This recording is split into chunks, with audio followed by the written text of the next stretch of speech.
Chapter 52. Zedekiah was 21 years old when he became king, and he reigned 11 years in Jerusalem. His mother's name was Hamutal, the daughter of Jeremiah of Libnah. And he did what was evil in the sight of the Lord, according to all that Jehoiakim had done. For because of the anger of the Lord, it came to the point in Jerusalem and Judah that he cast them out from his presence. And Zedekiah rebelled against the king of Babylon. And in the 9th year of his reign, in the 10th month, on the 10th day of the month, Nebuchadnezzar king of Babylon came with all his army against Jerusalem and laid siege to it. And they built siege works all around it. So the city was besieged till the 11th year of King Zedekiah. On the 9th day of the 4th month, the famine was so severe in the city that there was no food for the people of the land. Then a breach was made in the city, and all the men of war fled and went out from the city by night by way of a gate between the two walls by the king's garden.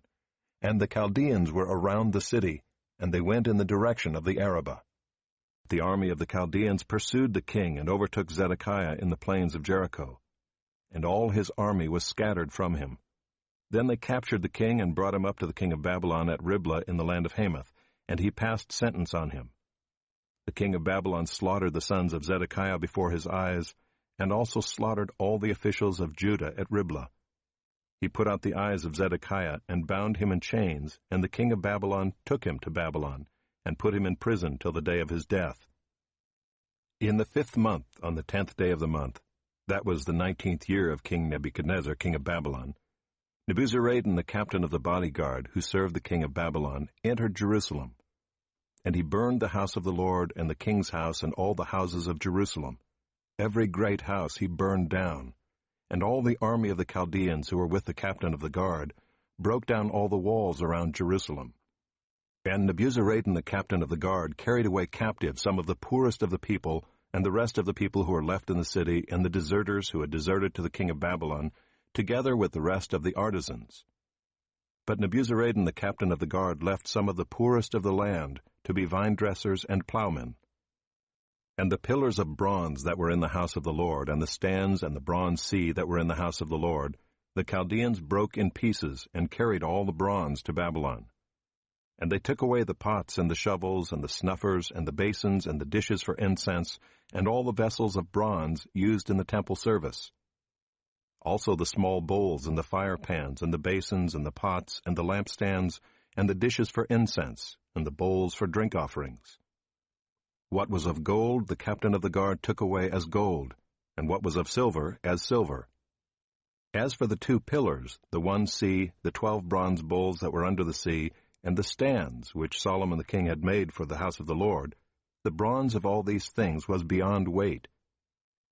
As for the pillars, the height of the 1 pillar was 18 cubits, its circumference was 12 cubits, and its thickness was 4 fingers, and it was hollow.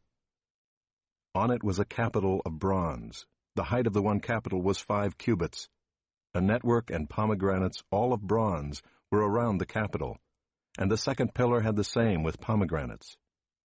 There were 96 pomegranates on the sides. All the pomegranates were 100 upon the network all around. And the captain of the guard took Seraiah the chief priest, and Zephaniah the 2nd priest, and the 3 keepers of the threshold. And from the city he took an officer who had been in command of the men of war, and 7 men of the king's council who were found in the city, and the secretary of the commander of the army who mustered the people of the land, and 60 men of the people of the land who were found in the midst of the city. And Nebuzaradan, the captain of the guard, took them and brought them to the king of Babylon at Riblah. And the king of Babylon struck them down and put them to death at Riblah in the land of Hamath. So Judah was taken into exile out of its land. This is the number of the people whom Nebuchadnezzar carried away captive. In the 7th year, 3,023 Judeans. In the 18th year of Nebuchadnezzar, he carried away captive from Jerusalem 832 persons. In the 23rd year of Nebuchadnezzar, Nebuzaradan, the captain of the guard, carried away captive of the Judeans 745 persons. All the persons were 4,600. And in the 37th year of the exile of Jehoiakim king of Judah, in the 12th month, on the 25th day of the month, Evil-Merodach king of Babylon, in the year that he began to reign, graciously freed Jehoiakim, king of Judah, and brought him out of prison. And he spoke kindly to him, and gave him a seat above the seats of the kings who were with him in Babylon. So Jehoiakim put off his prison garments, and every day of his life he dined regularly at the king's table, and for his allowance a regular allowance was given him by the king according to his daily need, until the day of his death, as long as he lived.